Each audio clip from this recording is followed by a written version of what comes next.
And I very quickly started to see things in the post-financial crisis world in these big banks that was a little bit like, okay, something's not quite working here.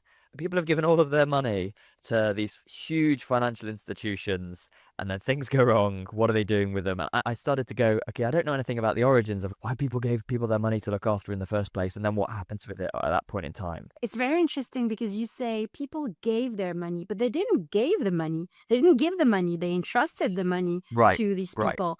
The question of trust, I hope we can come back to it later, but this is a very important topic that we don't discuss enough. We don't give out the money as individual investors or citizens to the banks or the financial institutions. Perhaps we'll come back to it, but I would like to stress out and point out that there is so much to be said about how trust and lack of trust and loss of trust is such a compelling topic that we should be considering in the impact space at large, because it prevents or blocks so many things.